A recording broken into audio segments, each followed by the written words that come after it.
Before we start today, I would like to tell you that there is still time to enroll in the full student course that is going to graduate in the summer of 2011. I had this morning a question about this. If this was only for U.S. residents. No, we're actually trying to accommodate people worldwide.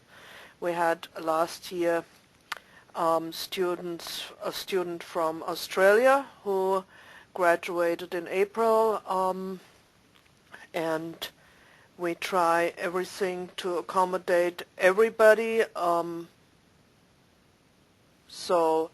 But by 1st of October we have to close this year's enrollment to graduate in 2011. If you don't care when you graduate, then you can enroll anytime. But we need to at some point set a date, and that will be this time summer of 2011. So just thought I mention this before we start. Today we will be talking about trimming for contractions, general thoughts. And this is, in my opinion, a very important lecture, and I will try to be a little slower than this morning. Obviously, a lot of you are making extensive notes and couldn't follow quite as fast. So there is a lot of important stuff in here. So at least I thought I'd leave it in the beginning a little lighter with the first slide. You will never look at lake water the same way again, I guess. So let's get started. Contracted hoofs are a serious and complex problem. Reshaping contracted hoofs into healthy natural hoofs can take weeks, months, or even years. The time frame depends on the individual circumstances, the amount of bone remodeling present, and the damage already in existence. This kind of seems to exclude each other. The amount of bone remodeling and the damage is not necessarily the same. You can have damage in the hoof from contraction without bone remodeling, just necrotic tissue and stuff like that. So when we look at the reshaping possibilities of contracted hoofs, we have to consider several points, and I will just click them off one by one.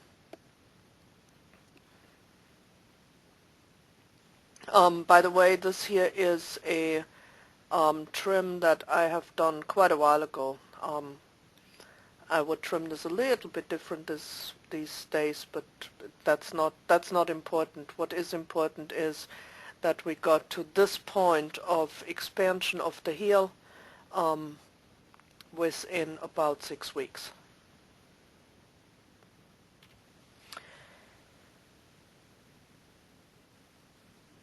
First point to consider when reshaping hoofs with contraction is you have to remember the original shape of a perfectly functioning hoof. You have to remember the hoof that you are aiming for without any doubt. You have to really know what a good hoof looks like. This has to be engraved in your brain as the underlying template for everything you do.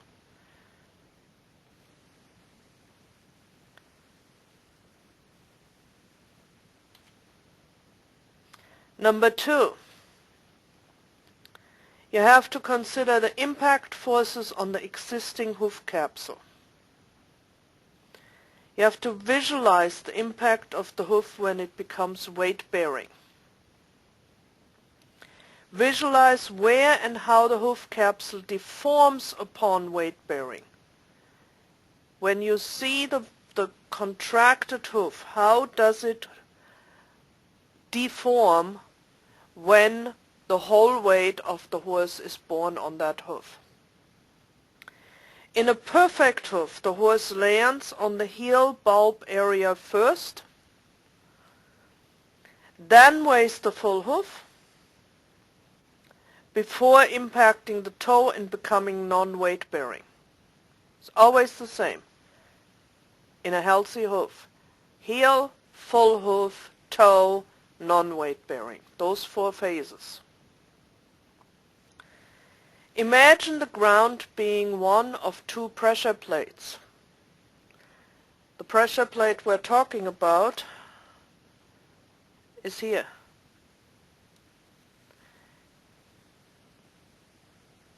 The other pressure plate being the weight coming down on the coronet band.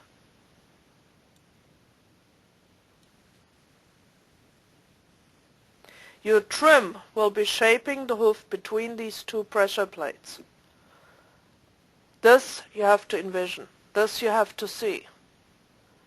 And if you have a nice hoof like this one here, then you don't have to envision much. You just have to take care that it stays in this form. That in itself can be tricky. If it wasn't so difficult, we would have no hoof problems. Most of the hoof problems that we have are man-made.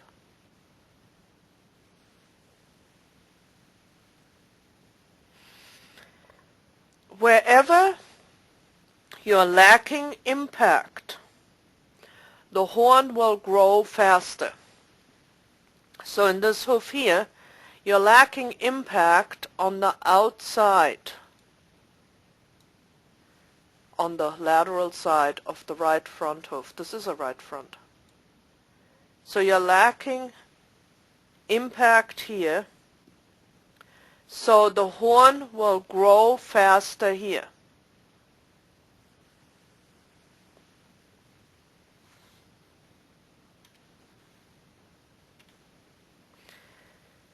Wherever you have a lot of weight coming down on the hoof capsule, it will grow slower. So you have a lot of weight coming down on this hoof capsule here. I hope you can see this. This is, to me, this is pretty obvious. The whole hoof is tilted to my red scribblings here. So on this side, it will grow slower. Just for good measure, put this foot in again after I was working on it for about 6 weeks. And it came a whole lot straighter.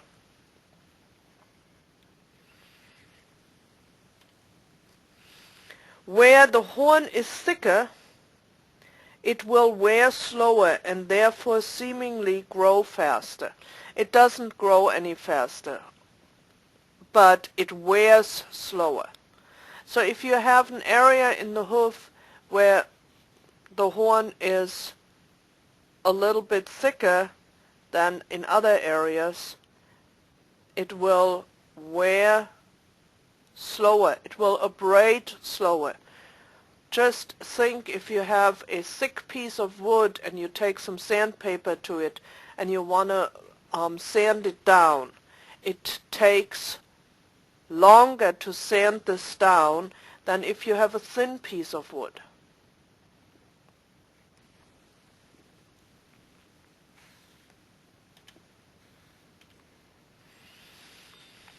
Where the horn is thinner, it will wear faster or seemingly grow slower.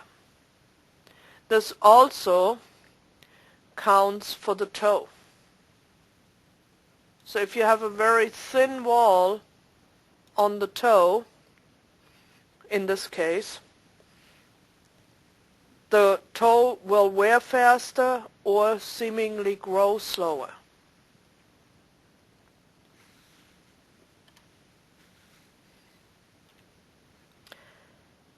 Third, we have to consider when trimming contracted feet the anatomical boundaries. You can only trim within the anatomical properties. Study the anatomy of the hoof in every detail and recognize what is possible and what cannot be done from an anatomy aspect. You can make a horse more comfortable by removing horn where it causes pressure points and inflammation. But you can only balance within the given anatomical reality. That means if a hoof is already too short on one side, you cannot shorten it more to achieve balance. And when we look at this picture that I have here, real close, you have a lateral cartilage here that has a certain shape. And then you have a lateral cartilage here that has a different shape.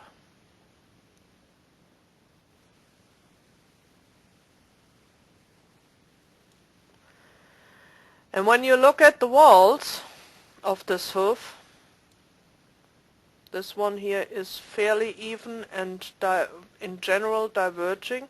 Wasn't one of my finest drawings. When you look at this wall here, it is more tied in. Right here. Right here. And what does this press together here? So also this entire wall is a little bit more upright. So you see that when you first looked at this picture, you probably didn't see much wrong with it. But when you look closer, you see differences. You also see that this bar here is not quite as wide as this bar. You also could see that the frog is not on the ground. So all of this impacts the anatomical structures, and it has to impact in a way you're trimming or you're not going to be successful.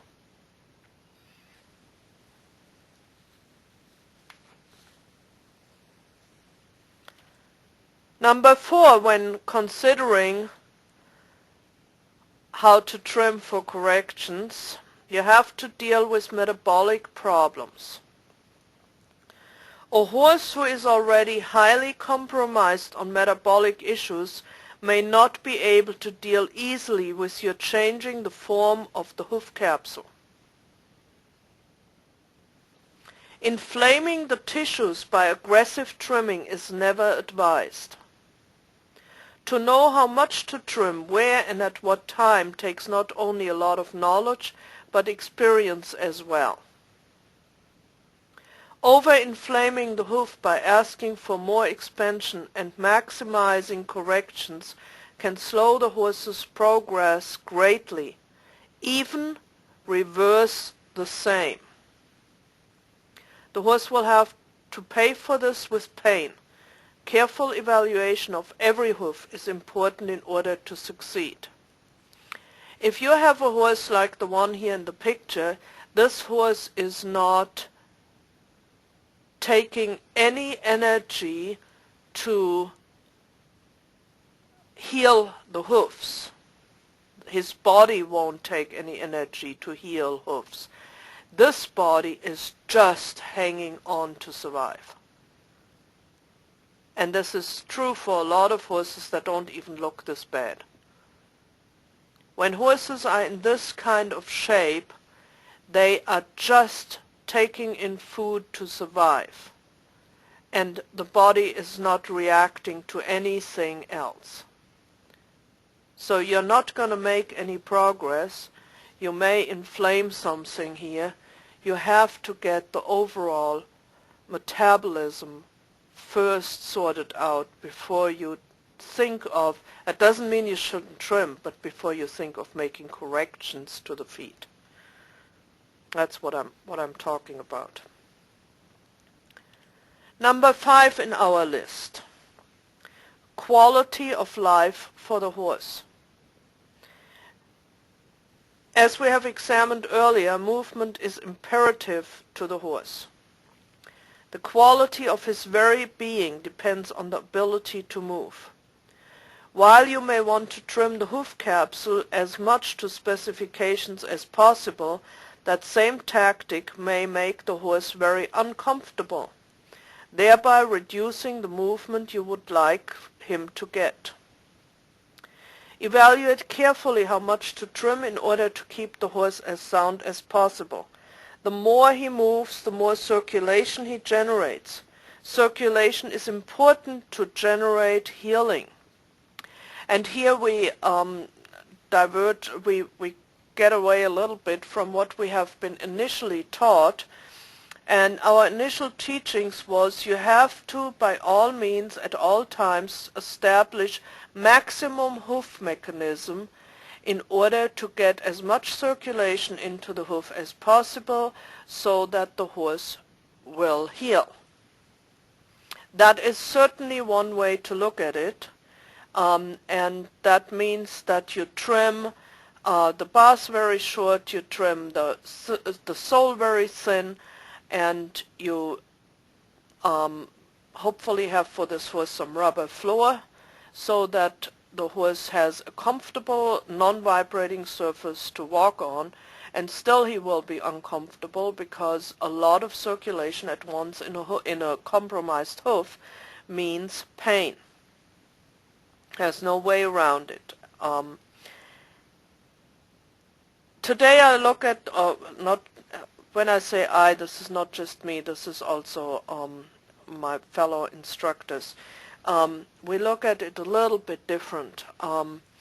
Leaving the horse as sound as possible will generate in a horse more movement, and the more a horse moves, the more hoof mechanism he naturally has.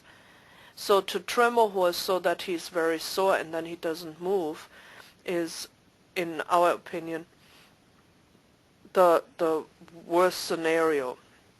Rather, having a horse that doesn't have quite as much hoof mechanism when standing still, but still moves, and therefore by moving around a lot, or by you being able to move him around a lot, he will have the circulation that it takes to heal the hoof. Plus, everything heals better in the absence of pain.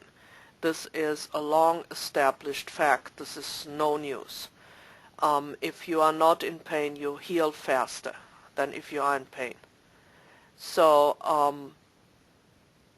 and since we are strongly advising against any chemicals in the horse's body, we try to limit the pain by trimming carefully.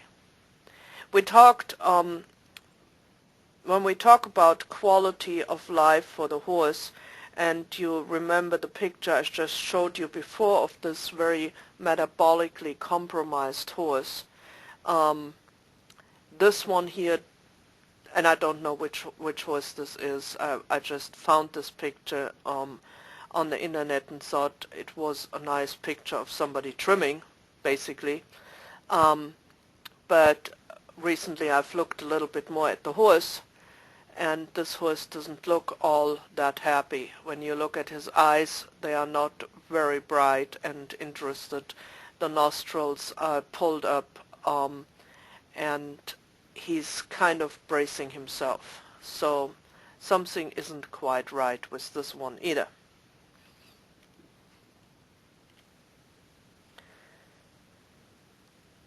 Number 6 in our list is quality of performance requirements. We will never get away from this anatomy. What makes a hoof truly sound? Certainly the absence of all pathologies is number 1. But the suspension of the coffin bone within the hoof capsule is really the crux of the matter. The tighter the laminar connection is, the sounder the horse will be. So when you have a really tight laminar connection, the top of your extensor process will be the top of the hairline. So about. So. And the tighter you have this laminar connection, the more sound the horse will be. There is no question about that. There's a lot of discussion on the internet about the importance of not touching the sole. And this is something that's often discussed, that the horse needs to have enough sole depth. And interesting, I just had a horse x-rayed last Friday, and new veterinarian. So I asked her about her take on sole thickness, and she just said again, oh yeah, the sole has to have a certain thickness. You can see on the sole thickness how high the coffin bone sits in the hoof capsule. And I said, okay, so you can see the sole in a radiograph? And she said, no. So why are we talking about sole thickness? What we're really talking about, laminar attachment, how tightly attached the coffin bone is in the hoof capsule. And sole thickness is something else. But they measure from the bottom of the hoof to the bottom of the coffin bone and name this sole thickness. I don't know about you, I'm not born in this language. To me this is a misnomer. So back to touching the sole. What you get when you don't keep the sole flexible to some degree is inflammation and bruising of the sole corium. As a result, the horse will not use the same hoof at full expansion anymore, and the hoof mechanism will be less. With other words, when I say he doesn't use it at full expansion anymore, he won't load it in the middle phase, in the loading phase totally. He will kind of take it away a little bit faster. And that makes for a very short gait. With that happens less hoof mechanism, happens less circulation. With reduced circulation, healing cannot take place. Neither can the laminar connection tighten up to a point where the horse will be sound on any terrain. Again, there is a fine line between too much and too little. How much sole do I take? We will talk about this in great detail when we talk about the various contractions separately. But here we have a sole that is reasonably the same thickness throughout.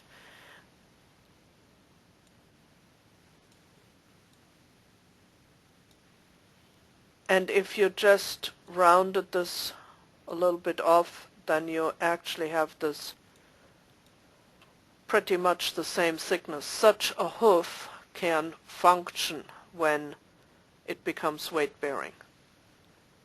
If the sole becomes too thick, it will not move anymore when the whole weight of the horse is coming down onto the skeletal structure.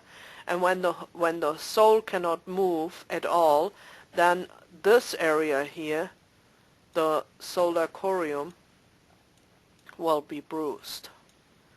And you will see that later when you have bruising on the sole. I actually have pictures of this where the entire sole is bruised because it wasn't trimmed correctly. It is of vital importance that you observe all of those 6 points so that the horse can heal and regain his full potential at the shortest possible time frame. In barefoot hoof care, there is no holding pattern. You can either actively trim a horse so that it improves all the time, or you can break him down. We're talking pathologies, not healthy horses. So if you do not trim so that the horse can improve, then something is going wrong. And sometimes it is beyond your control or partially beyond your control as a trimmer, and this is where all of you who are horse owners come in, because without the horse owner or the caretaker picking up the slack, it won't happen. And this is what happened to this little guy. He's about a 14-hand pony, splendid little guy. Came to us with really sunk coffin bones and a little bit of rotation, and very crooked feet. I started trimming him, walked him every day, retrimmed him often, and when I say retrim, this is not a full trim. This is just so a little bit looking after it that everything stays on even keel. He got every day a little bit better. He improved tremendously within 4 weeks, and I sent him home. This was a mistake. As soon as he went home, he went on to his old diet. He went into a paddock with short-mowed grass, and he did not neither get moved nor did he get soaked. And about 3 weeks later, I trimmed him one more time in between, and then about 3 weeks later, he got worse and worse and worse, especially because it started raining in buckets, and he got a lot of moisture on these hoofs that had been very dry, and now the not moving and the stagnating blood in his hoofs showed really up, and he was very sore. And then the owner decided that this barefoot trim is no good, and that was certainly my fault. I shouldn't have let him go home that early. I should have sent him home later, and in the meanwhile work more on the owner, that she really understands what to do. So it is really important that all those points, quality of life, metabolic care, performance requirements, that all of this is anatomical boundaries, impact forces on the existing hoof capsule, that all of this is observed when you're trimming for contractions. I usually don't write on slides because I think it takes away from the listening experience, but if you want to take these 4 points down, they are really important. When trimming for contraction, you have to remember a few significant points. No matter how well you trim, without movement, nothing will change.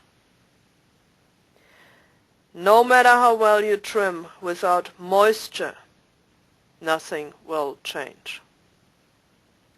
No matter how well you trim this one time, without frequent repetition and the same quality of trim, nothing will change. Frequent repetition may mean twice a week in the very beginning. No matter how well you trim, without proper terrain, you will not get correct results. And the question comes up, what is proper terrain? In a nutshell, proper terrain is For an inflamed hoof, anything that is cushiony, that allows the horse to move without vibrations. A soft pasture, a rubber floor, that would qualify for the correct terrain for inflamed hoofs. For contracted hoofs without inflammation, the correct terrain would be as hard a ground as it can get. I'm not a fan of concrete, but close to that. Hard ground really works on contractions the best. There are many things to consider when trimming for contraction. Often contractions are combined, and you have to prioritize. What do you need to do first? What is most important? At all times you want to leave the horse as sound as possible. I know I have said this already, but I will say this again and again. And it is important not to compromise the integrity of the hoof. This can go both ways. You can trim a hoof in such a way that it all of a sudden goes splat and diverges a whole lot more than it should, or you can trim it in such a way that it collapses. It all depends what kind of contractions you have in the hoof and what you're doing with it.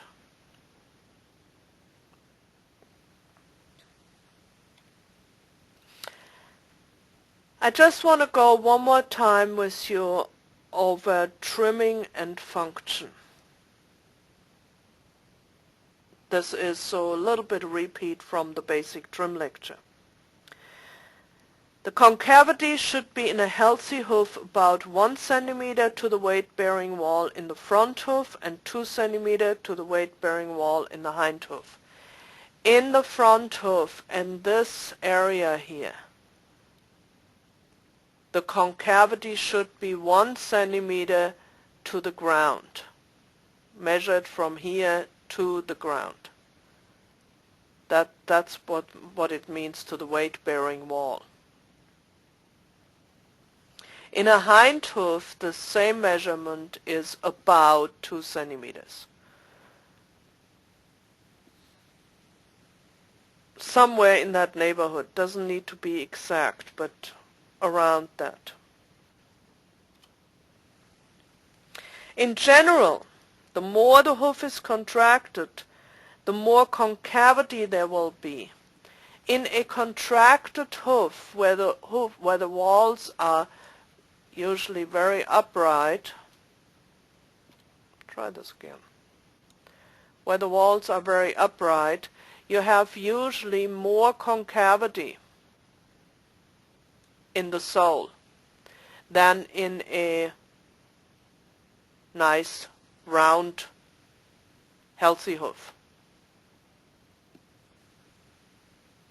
Just think about it, how the upright walls push this together here and therefore push the sole more and more in this direction.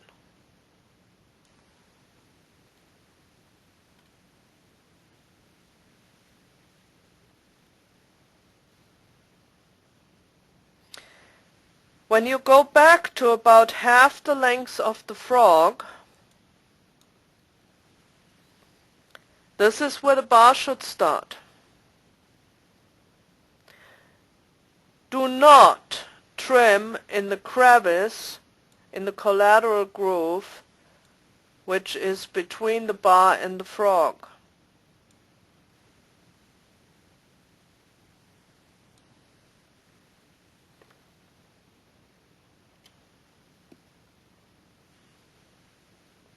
Because that would weaken the bar. And you want the bar to be as wide and thick as possible. Not laid over, just nice and thick.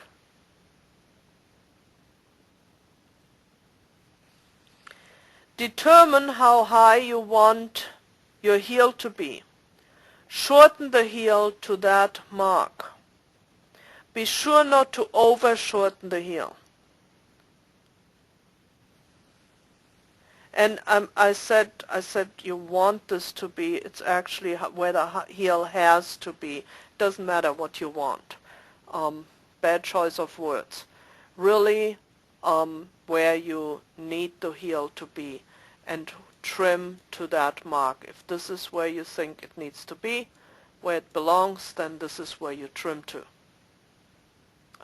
By the way, just for clarification, this is not a horse that I trimmed. So insert a scoop at the same time when you trim the heels. The goal is, and always will be, to achieve a 30-degree hairline. A 30-degree hairline will assure in most cases a ground parallel coffin bone. There are always exceptions to the rule, but in most cases. This in return assures even distribution of the weight-bearing forces onto the coronet band. Now that you have determined the depth of the concavity and the height of the heel, you can start to trim the bar so that it is straight and the top of the bar will be ground parallel when weight-bearing. Straight bar and the top of the bar ground parallel when weight-bearing.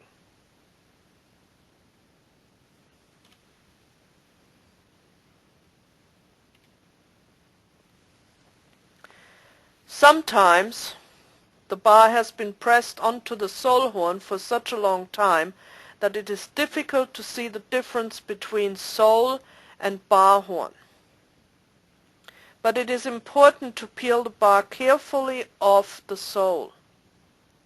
Bar horn is much harder than sole horn and will alter the flexibility of the sole when pressing against it. The bar can only be completely functional when it is straight. I'm not saying that when you trim a contracted hoof that you get the bar straight in the first trim. I said the hoof is only completely functional when the bar is absolutely straight. So when you look, and if you have muddy feet, everything becomes much harder than it is here. Not only are these feet moving, and the horse doesn't always stand still, but this is the beauty of the computer. You can look at this for hours if you want to. But also when the hoof is dirty, it's much harder to see what's going on. You have bar material. This is where the wall turns in this hoof to become bar. And you have here bar material all the way here. This is pressing onto the sole and is undermining the flexibility of the sole. And then here it has changed to look more like this and to look more like this. And this functions a little bit better.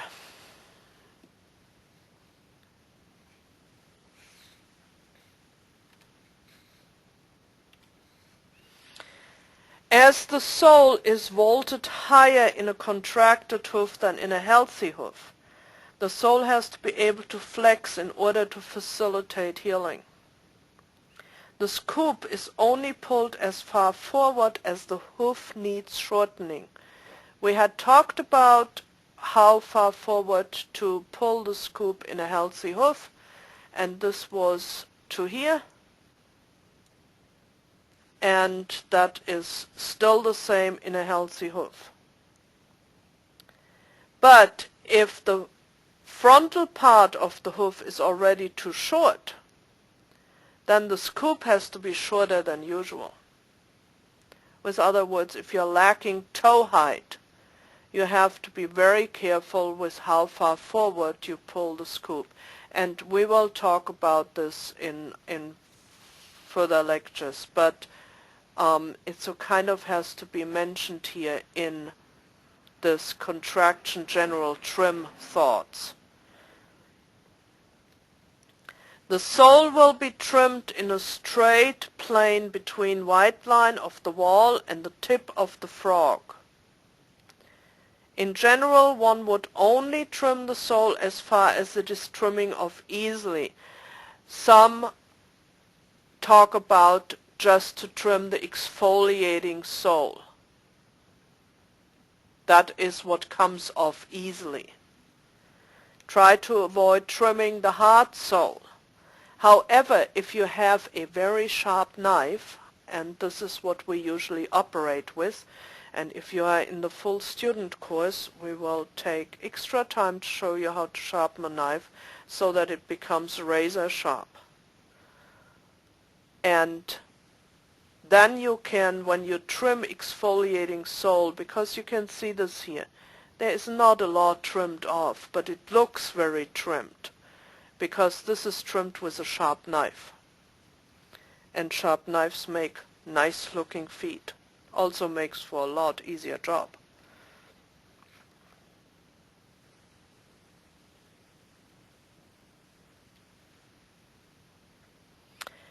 In contracted hoofs, you have to be careful. Sometimes the sole corium is so pressed together that it bulges. That way you can easily end up cutting into the sensitive part of the hoof. Be very careful here. Because of the strong pressure of the bar onto the sole, it may have been not possible to grow strong sole horn under the bar, and you may run into corium when you try to peel the bar of the sole.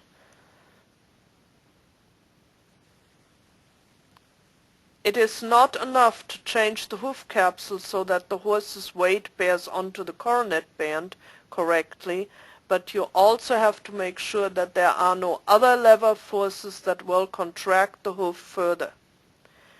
So this bulging corium is, I tried to paint this in here, is here. And you see how this lays without the benefit of sole, which you have here on the other side. You can see the upright, this here all is sole. But here the sole is much thinner, and the bar is laying all the way down there onto the sole and has pressed on this, and this all here is corium. So when you peel away this bar, you have very thin tissue here, and this may bleed very easily, very fast. And I'm always against bleeding, 100%. But please, if it does happen, don't think you just killed off your horse. It does happen. It happens to the best of us. It happens usually when we have an audience, unfortunately. It should never happen on purpose, and you should not make light of it. But the horse usually doesn't even flinch. It is just, if you would have quit trimming a moment earlier, it wouldn't have come to this. Where the horse later on suffers from it is because this area is really too thin and offers no protection, so he could be a little bit ouchy. Fortunately, hoofs do grow back rather quickly.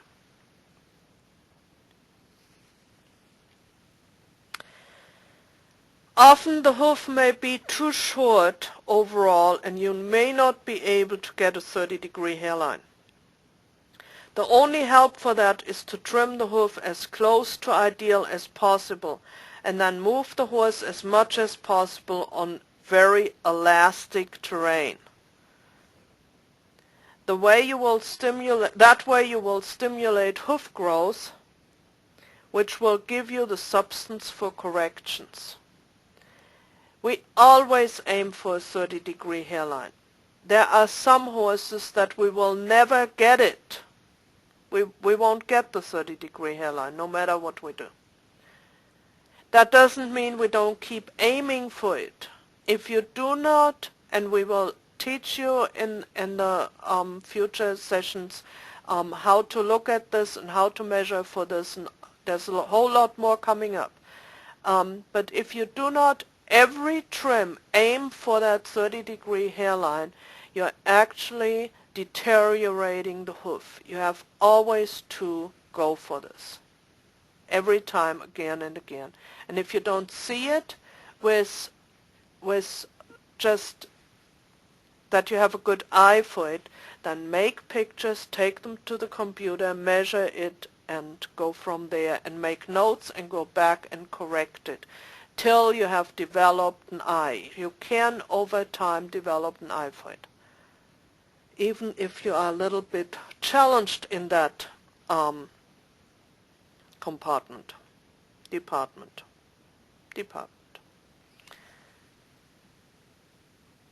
But you need to have, before you can make corrections, you always need to have enough hoof.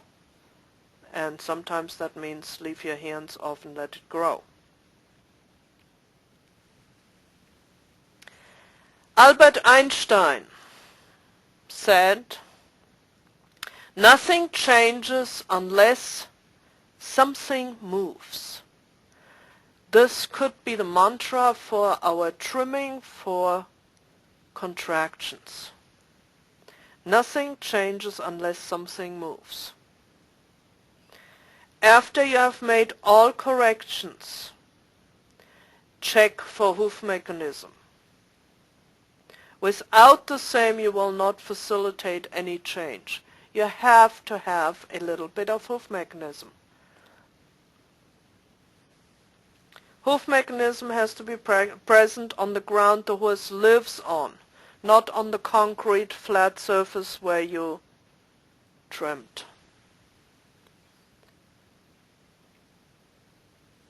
After all 4 hoofs are corrected, check again. If there's any inflammation that would facilitate more circulation and therefore more horn growth, you may have to check to control the situation after 2 to 3 days again. We have all seen it happen. We trim horses and even the next day already you have a whole lot more bar.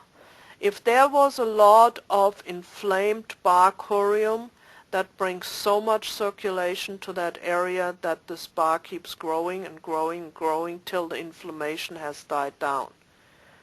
One good way to have inflammation die down is movement.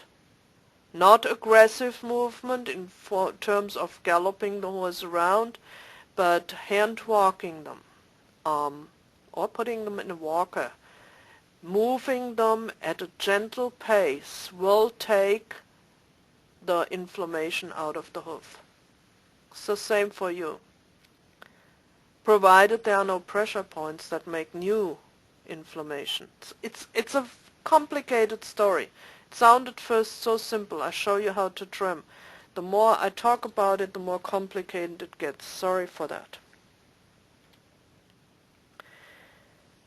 Last slide. Contractions need to be identified correctly in order to prioritize trimming actions, relieving the horse over time from the pressures exerted by various contractions.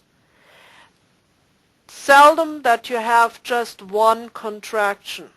They usually come in groups. You always have sole contraction with high heels, with high bars. Doesn't go without. So you have to identify the contractions. We're going to go in great detail about this for the next 3 or 4 sessions.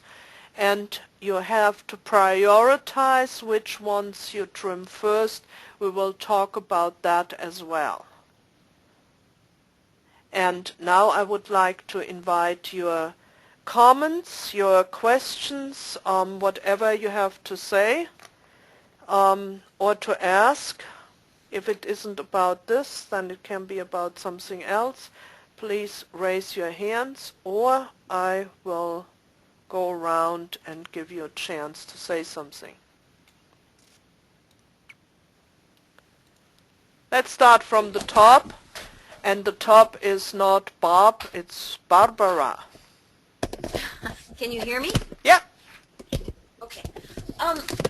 Actually, I have a question on the toe callus.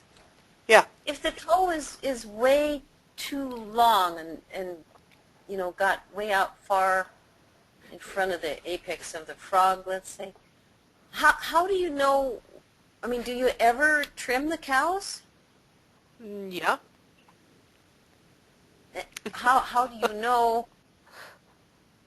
when to trim the callus then, I guess? That depends on what else is going on in the foot. If I have a healthy foot, no, I don't trim it.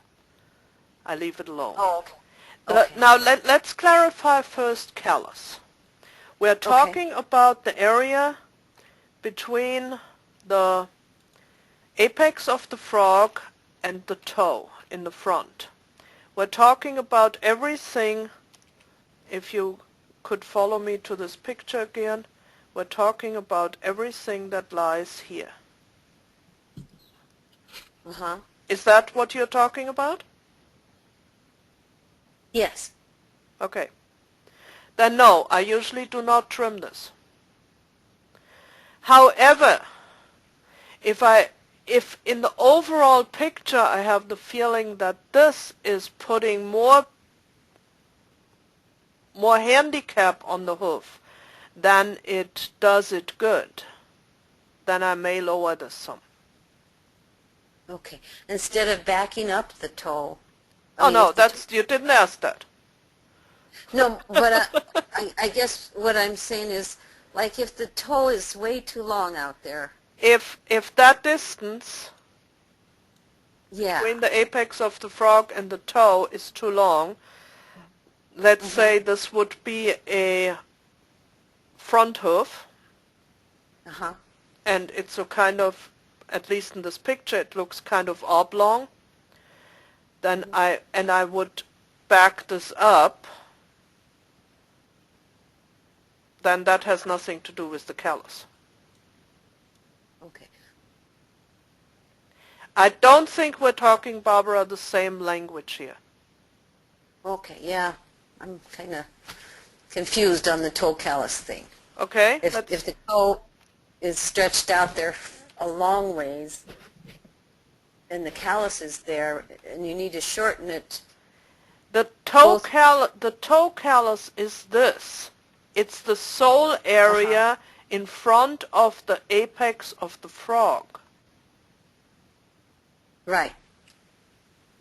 That's what's underneath the hoof. Okay.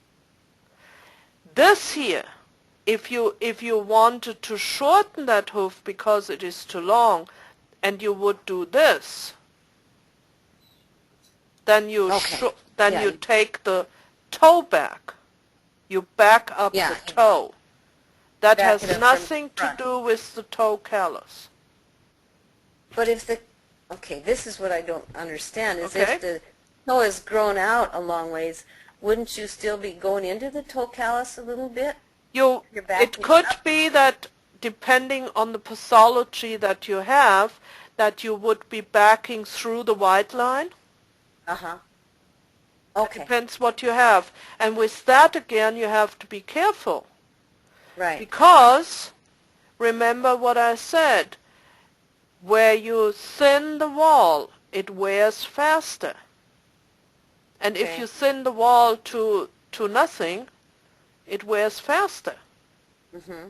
Yeah, so you have to have somewhere on the bottom of the hoof, may this be here in those areas. You have to preserve your toe height somehow, so that you don't mutilate this foot by making it shorter and shorter and shorter, because he Right. wears too fast here. And then you go with that same horse that has already not enough toe height. This horse here has enough toe height, and I have one. Let's go there. This one, yeah. And then Yeah. now you go with this horse. Toe is too long. You're going radically making this shorter. Yeah, nice strong Mustang roll on. Make this radically shorter. Which actually we did with this horse. And then you ride him on really hard abrasive ground. That doesn't work. You can't do that. Because this wears fast. Uh-huh. Yeah? Yeah, yeah, gotcha. But your toe callus would be underneath here. Okay, now see, that's what the toe callus would be there, but wouldn't it be out farther before you trimmed it? Yeah. Yeah. It goes all the way So you to would, there. But yeah. when you So- ask me, I don't have a picture for that, but when you ask if I ever trim the toe callus out, that is taking sole in front of the apex of the frog. Okay. Okay, now I'm clear. And I don't do that. Okay. Unless it seems to be too much. Okay.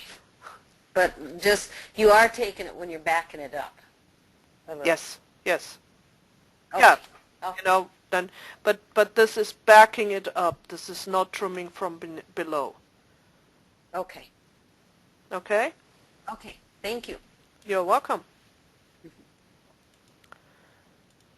Bob, Hello, yes. how are you? Well, I enjoyed the lamentation on the lamina, as always, and I don't have a great deal to say, I never have, but one thing I do support is one of your earlier comments that most of the hoof problems are man-made, and certainly that rings a bell with me. Most of all the mouth problems are man-made. Yes. I'm just continuing with this question about callus. The word callus suggests to me a scar, and I'm just wondering whether Barbara was thinking of a heavily exfoliated sole at that point there that perhaps could legitimately be trimmed away. Let's ask Barbara. Oh, no, I was thinking of a callus, like the callus on your hand. Well, that's as I would say, a form of scarring, a thickening due to fibrous tissue in the hand and so on. Bob, I think when we talk about toe callus, we are really talking about a thickening of the sole there in a form that protects the tip of the coffin bone, which I'm not quite sure what it would protect in a tightly connected coffin bone, because from our hoof model, the coffin bone should sit ground parallel, and then what does it have to protect? But in general, we do not trim the sole in front of the apex of the frog, but as there are situations that I have been advised to trim this area here in red, and that is when you can by no means get hoof mechanism. But, you know, I don't like to teach this. When this time comes for an individual trimmer, they usually know what to do, and in general I find it dangerous to say trim this just out, because you get a lot of movement in the hoof capsule, and that is sometimes highly inflammatory, and I'm always careful there. Mm-hmm. And it also depends what kind of terrain you have, and as we do advise greatly to back up toes, backing up toes is really important in order to get a 30-degree hairline, rather than to lower the heel more than to the 3 centimeter mark. I try not to lower the heel below the 3 centimeter mark, as it usually makes horses sore. So backing the toe up is the only other way to get a 30-degree hairline.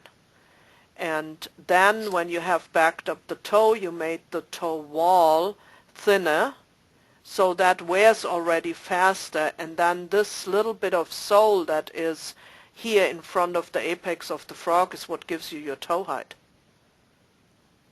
Yes. Yeah, so we don't touch that in general. No, I agree with that. I was just thinking about the sole that had a collection of flaky horn there that wasn't doing any good, and No, that we trim out, yeah. Yes. But that's not a callus. A callus is No. really hard horn. yes, all right, I understand. No, I think that's all I can contribute, and it wasn't very Okay. much, but No. I've enjoyed listening. Thank you, Bob. Denise. Hi. Hi. Just a sort of a query. The bar contraction. I've been chasing the bars since like infinity, and I've recently trying out this new frog product, infection product, and again the bars up, they pop again. How long does this continue for? I cannot answer this in your particular case. I haven't seen you trim. I have seen one time a few pictures, and I made some comments about them, but I have not seen a correction. Yeah, no, I need to get some photos up. Yeah, I did say I was going to. So therefore, it is really difficult to say how long this continues. If I trim my horses, if I trim a horse with bar contraction, usually after the third, fourth trim, things stay under control. When you say third, fourth trim, I mean In a weekly 4-week intervals of cycle. those? On a 4-week cycle. Yeah. Okay. Yeah, however, I have some horses that are, have really challenging feet, and in challenging feet it takes a little longer.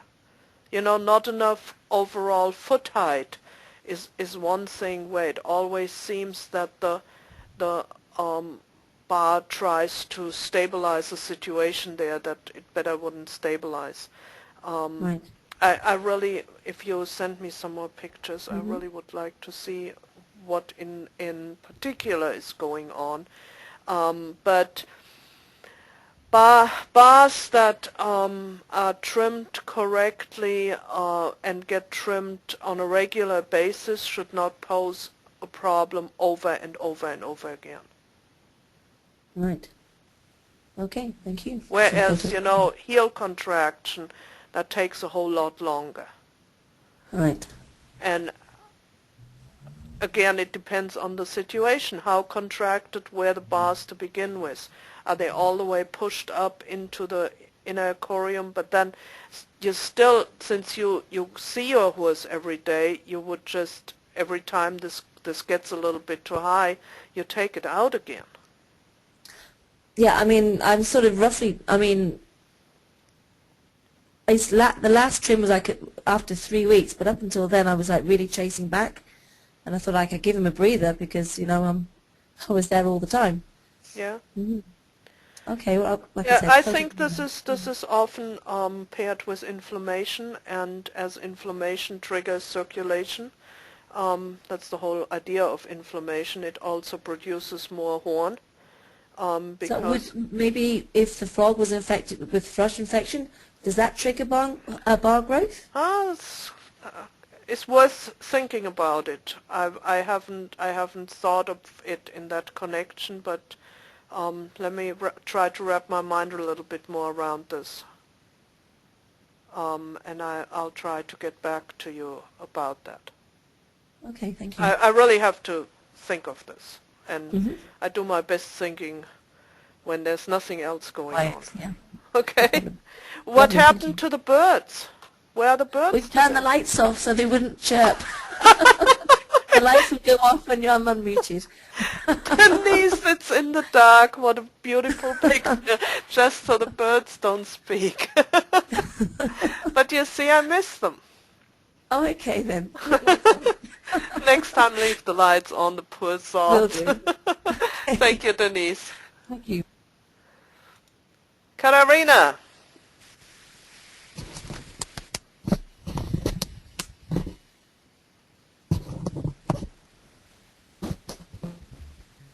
Katharina?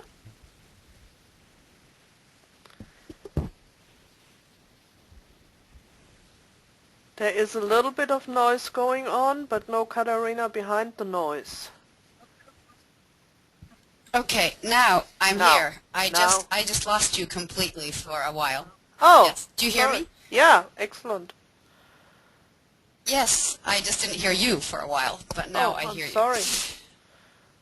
Yeah, I've been having some connection problems for some reason. I think my computer is about ready to crash. So, Ooh. but it didn't happen today, so I'm happy. Yeah, my computer's been acting up the past week, so not easy. But yes, I don't have any questions. I am starting to get more and more convinced that I definitely will never trim in my entire life because it seems to be very difficult.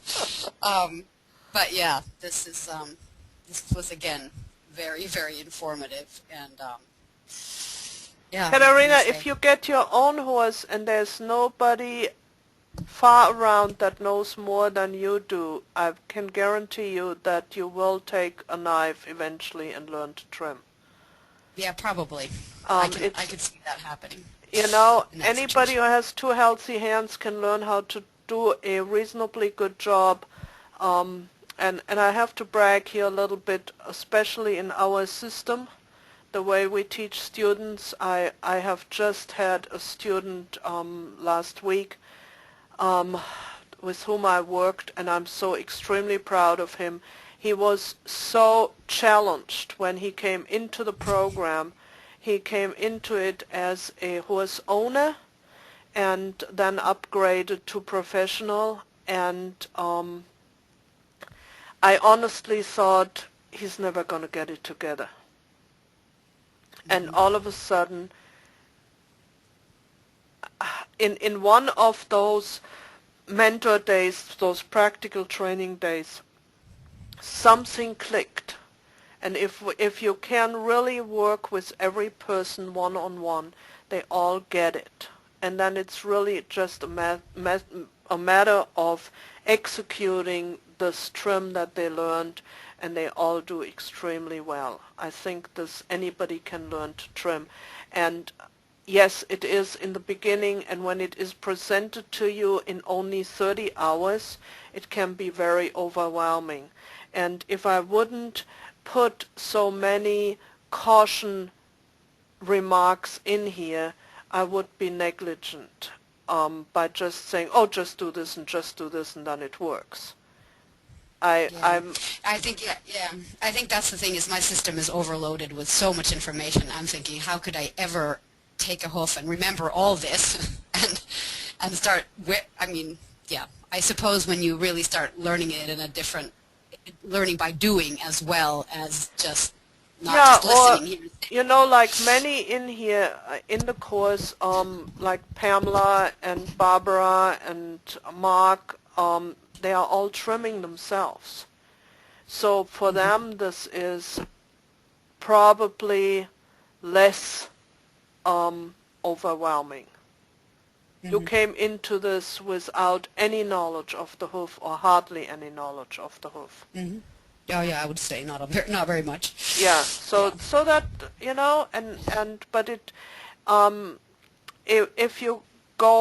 if you let this sit a while and then go over it again, if you have time to go, I think you're enrolled in the recorded sessions, and you go back to session 2, where we really start talking about things, and you will understand now much more than you have been understanding. Yeah. Yeah, no, and I definitely think that there has to be some kind of a period of sort of just let this thing sink in. Yes. in general. Yes, this And, is why we do not teach the student course in 3 weeks. Yeah, We that could would be we could hammer this together in 3.5 weeks. And it just doesn't work that way because there's too much information. This is also why we teach the student course one-on-one, and why we do not, except for the very end, pull them all together in a lengthy practicum.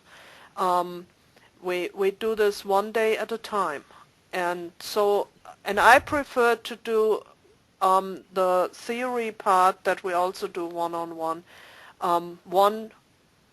one session every 2 weeks, maybe even better every 4 weeks if we have the time, because then it can sink in, you can study this stuff and so on. This is definitely not something that you can learn in a short period of time. There's too many details that have to be absorbed.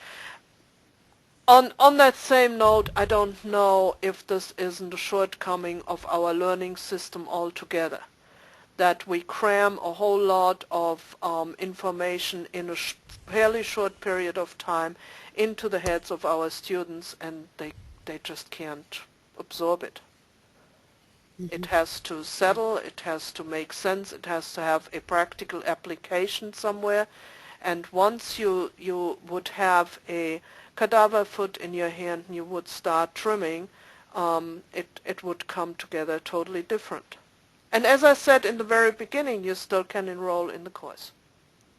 Yeah. I was just no, kidding. no. But I mean, for me, I'm definitely a person. I learn easily by doing, Yeah. and this has been not doing, but Yeah. actually, I'm a visual learner too, so the pictures are great. But of course, like I said, if you were Yeah. trimming, You should try this just with a book. It gets worse. Then Yeah, I can imagine. I'm not even going to go there. No, this is perfect. This is good. I mean, this is the closest I can get to actually doing it myself. Yeah. So this is really good. Yeah. So thank you. And Katarina, are you on the Yahoo group? Yes. Would you please on the Yahoo group post a link to your blog? Okay. Katarina Yes. writes a fabulous blog. I don't read blogs. They're usually too long and they are too cumbersome.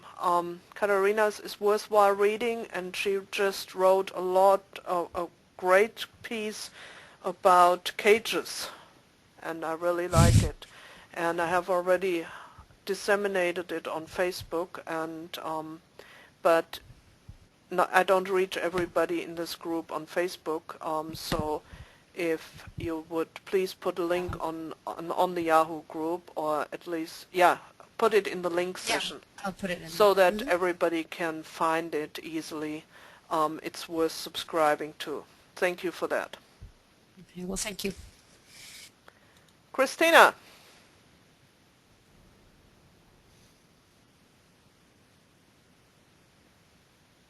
Hello? Yeah. No, hello. I just didn't hear you for a while. It also happened to me. Yeah, I have no questions. It has been really good, this session. I think you were really clear about these things and how to trim and all these things underneath the why to do so or why not to do so. I think it's really, really good. And for me also this practical thing, because I haven't ever trimmed any horse, but now I have signed in actually in our own stable. They were asking that if horse owners would like to join one Saturday to a session where we can actually have this, I don't know what they are in English, but dead horses' feet. Yeah. Cadaver feet. Kind of. Yeah.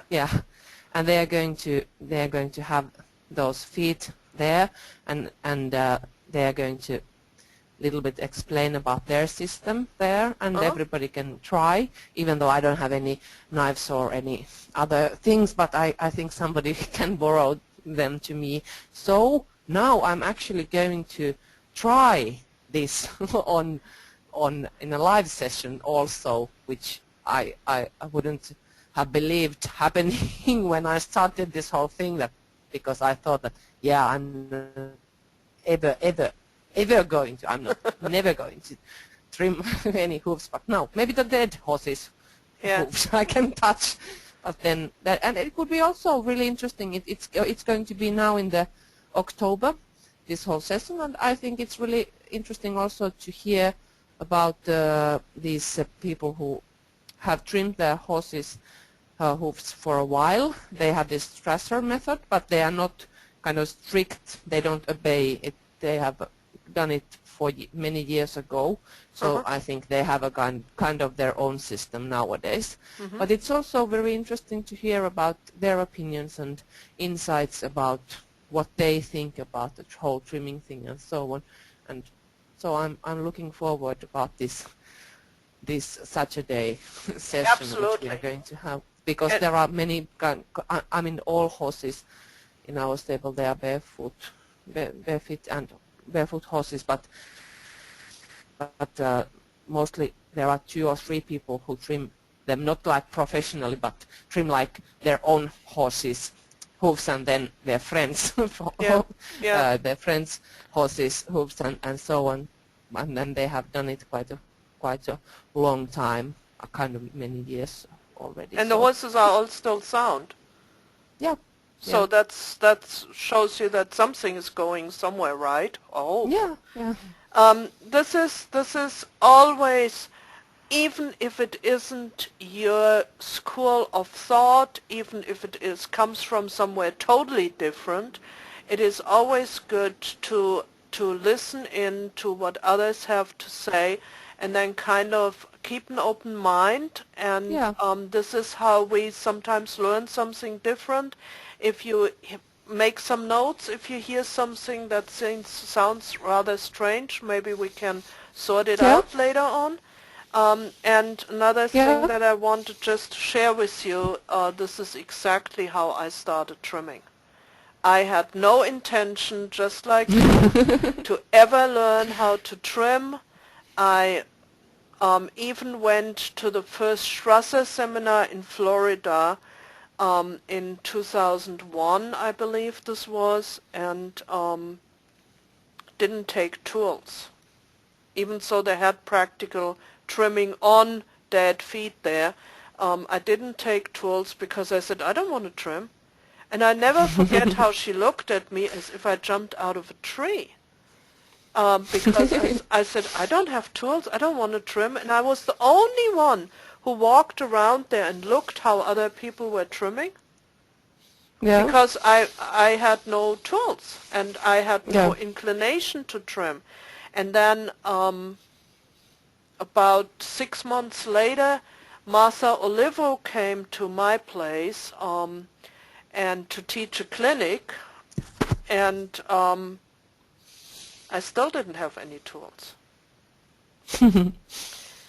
And she had, by chance, I think somebody didn't come, she had 1 extra hoof. 1. She only had 1 hoof for everybody.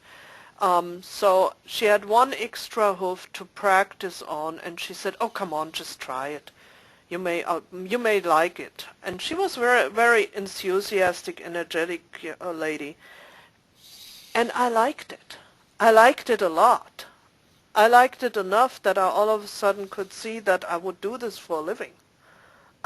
Okay. It appealed So to we'll see me. what is going to happen So in October. we'll see what happens with you. Maybe you're going to be our next professional student.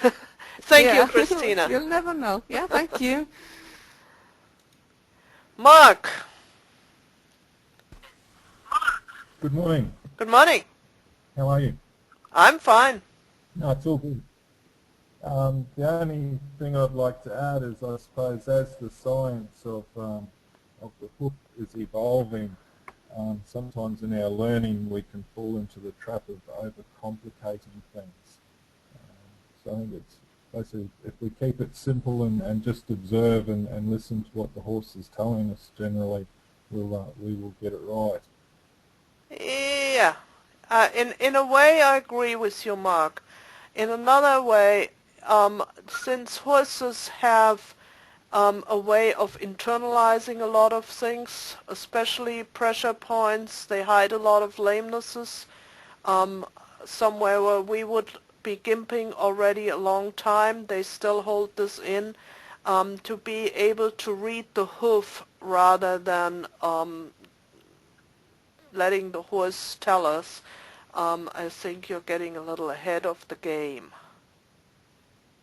And it's not as what I don't want to convey to you, and this is all of you, is that this is simple. That, oh, you just round the edge of the hoof wall a little bit and balance it out a little bit, and you're going to get there.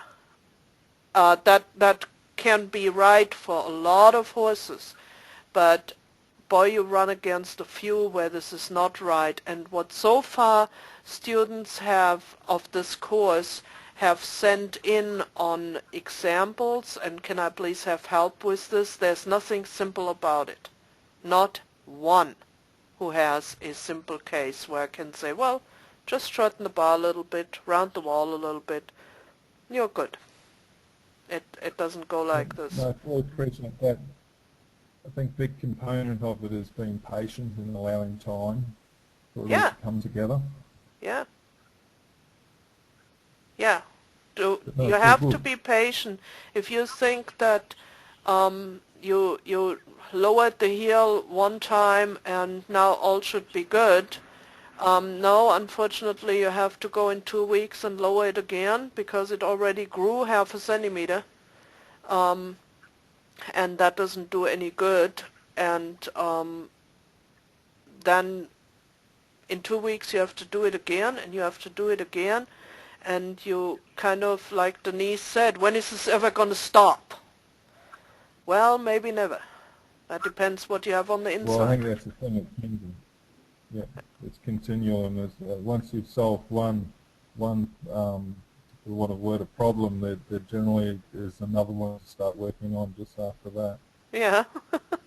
And every time I'm trimming now for 8 years, over 8 years, every time that I think I have, well, now I have really seen it all, there comes another one along, where I scratch my head and say, oh yes, what are we going to do now? And if it's not in real time, it comes over my computer screen, and I'm going, what am I going to tell them to do, and how am I going to tell them? It's a big puzzle, and I learn something about hoofs every day, every single day. Like I make notes in spiral books.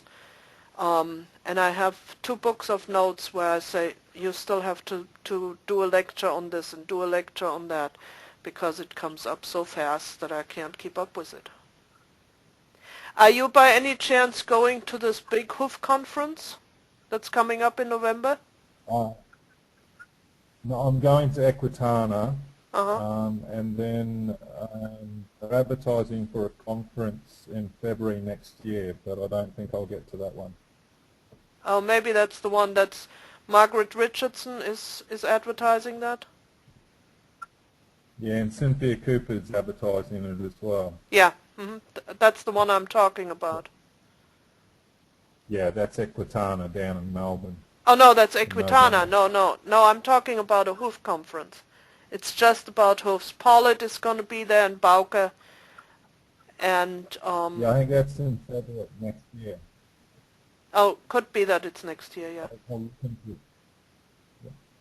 Well, if it's next year, maybe I can come. Australia's just so far away.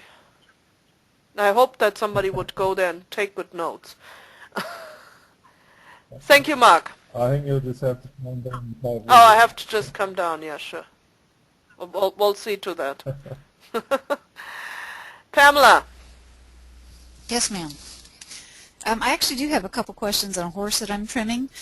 You showed a picture of a white hind foot that had bar overgrowing, and I'm trimming a horse. His bar does not overgrow like that, but his bar, yeah, it goes before that one. Very similar to this, where the bar kind of flattens into the sole like that. It doesn't have a lovely little ridge that stands up nicely.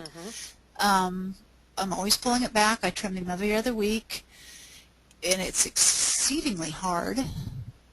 Hopefully this week will be softer because the weather has changed. But he does have very shallow feet.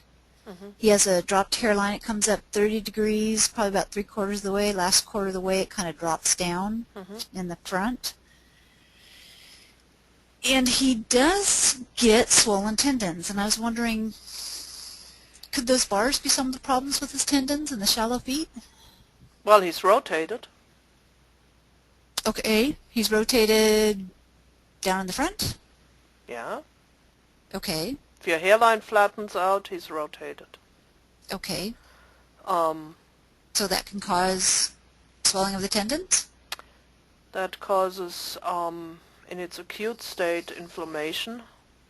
Okay. How long is this going on? Well, I've been trimming him probably since January of this year. His hairline is getting better. It's starting to come up. He's been in shoes, front shoes, most of his life. He's now 10. And he had an extensor tendon tear 3 times, and she finally just totally kicked him out, let him run around, let him tear it up as far as it would go, and he's come back sound. His tendons swell, but he's not unsound. Yeah. I would insist on some radiographs, like I always say, and say this again and again and again. I just had radiographs done on a pony that I thought I had good and ground parallel, and it turns out that she's by no means ground parallel, and I had to take the heel somewhat down. There was no other recourse on this. And once I, because of the radiographs, got gutsier and took the heels down, she got instantly a whole lot better. And again, you know, I would need to see pictures of this, the swelling of the tendon in relation to the bar. I don't think so. Okay. However, if the bar always grows like this again in 2 weeks, It doesn't grow over like that. It's Oh, okay. I've never seen bar to where it kind of melds into the sole. It makes just a very smooth ridge rather than like a skid stop. well, how about you send me a sole picture? You don't need to send 5 pictures of this. We're only thank you. only discussing the bar. Send me a picture of that bar so I can see what you're talking about. Okay, I can do that. And one lateral, please, so Oh, we see okay. that too. Yeah. I've been practicing on my lateral pictures. I'm getting a little bit better. Yeah, well, gives you another chance to practice. What can I say? Thank you. You're welcome, Pam. You had another Okay. question? You said you had a couple. I do, but I'm not quite sure I'll be able to explain this one well. I'm doing a 3-year-old horse. She's a big warm blood. She was high to the outside on her left hind. She gets some swelling in her pastern, and she actually did have her radiographed last Friday. She is actually showing some signs of what the vet calls is unusual ring bone, that he can see some bony changes over her. I'm not sure if it's a short pastern. I think it's a short pastern joint, or it's short pastern itself, and just a little bit in her joint. I don't know if this was something that happened before I started trimming her. I do try to be very careful and make sure that she is balanced. I guess maybe what I'm asking, Could it possibly go away if we still keep balancing her out? She's out 24/7, moving all the time. She has not been ridden yet. I don't know, just your thoughts on that. Is she unsound? No. No. Man, she's Okay. a gorgeous mover. Okay. Just getting a little bit of that soft swell. That was something. Radiographic changes can be a tool in diagnosing something, but they are not the sole source of investigation.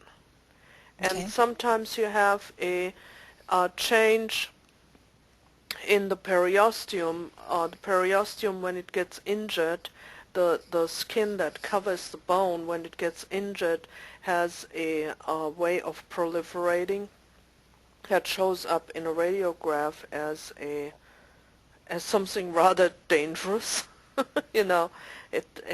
Wow, there's something.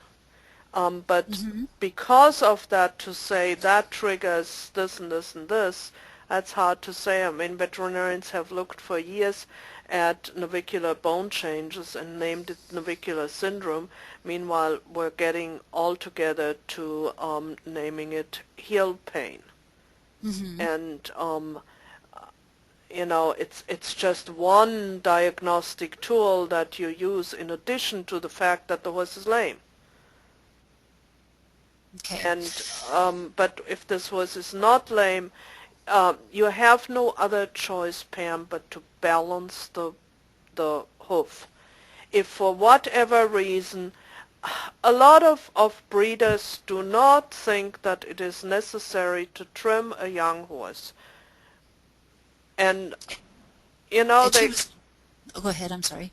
so all of a sudden the hoof is a little bit out of balance, and it gets worse. Once it gets a little bit out of balance, it only gets worse. Right. If it's not taken care of. And and this is what Mark had a good point there about patience, every time you trim this horse, you balance this again. You don't even have to fret over it, just balance it again. I'll try not to fret over it, but now I'm going to be totally weird about her balancing her feet. I thought I was bad before. I just want to make sure that I can explain this to my friend, because the vet actually did say she probably sustained a kick or whacked herself. Yeah. And it is the periosteum around the bone that gets broken?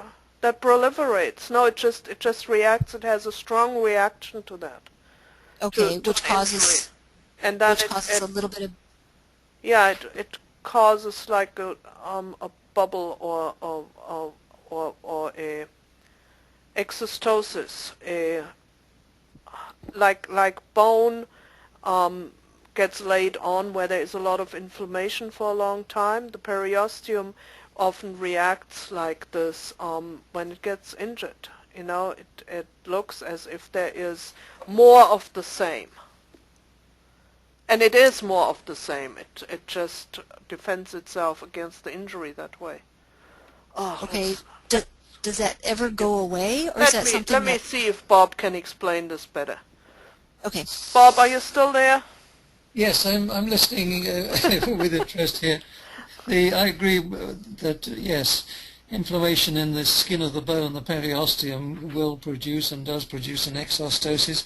Of course, it does depend where that is. If it's halfway down the small pastern and does not involve the joint, then it's perhaps something not to get too excited about. But if it's involving the articular surfaces, then it constitutes a ring bone and an arthritis, which is something quite different. But yes, it will remodel, and does, if the cause of the inflammation and the original damage has been removed. So there is hope, and as you say, one shouldn't throw one's hands up in despair just because you see an exostosis. But nevertheless, they need to be taken note of. It's not something that one can afford to ignore. Thank you, Bob. Thank you. And I want to say in this, you know, in this whole thing about looking at radiographs, I had a horse here which actually got me the student who I am so very proud of because he's doing so extremely well now. And he brought me in the beginning this horse with navicular syndrome, diagnosed by a veterinarian. Oh, this horse has navicular syndrome. And I looked at the horse and I said, I probably can do, stupidly, I said, I probably can fix this in 4 weeks. So I just trimmed his extremely high bars and heels down, and he was instantly moving worse than before. And therefore we were looking into everything and then some. We had a veterinarian here that suggested a ultrasound and then stalling the horse for 12 months and hand walking him twice a day and stuff like that. I mean, everything you can think of. Other veterinarian got called in and got again asked what could this be, and found lesions, periosteum lesions, on the long pastern bone. Then he decided to go with the first veterinarian. Out of despair, the horse was lame. And no, first around Christmas last year, he said, I think I have to put him down. This horse is not getting better. And I kind of sort of talked him out of it, because this was if he's 10, he's much. And the coat of the horse was good, and the eyes were good. And yeah, so he was a little gimpy, but he was only a little gimpy. Not rideable. But and that was never, you know, he said, if this horse is comfortable in my pasture, he doesn't have to be ridden. That was never the issue. Well, he had the coffin joint injected one time, and it got a little bit better. But the last time I saw the horse, he wasn't significantly better. And then about 3 weeks ago, we detoxed him. And last weekend they rode him for the first time. Aww. So, you know, you can take all these radiographs and everything and do everything, and you miss one piece of the puzzle. And it's just not getting better. And then you put that puzzle in, and all of a sudden you can read the whole picture. Oh, now I have no. Katarina has left. She obviously had to go somewhere, so she at least won't be more confused. I just want to put this in. You know, not to worry too much about a radiographic reading if everything else is okay. Does that? Okay. Yeah. I'll try not to. Breathe, Denise, breathe.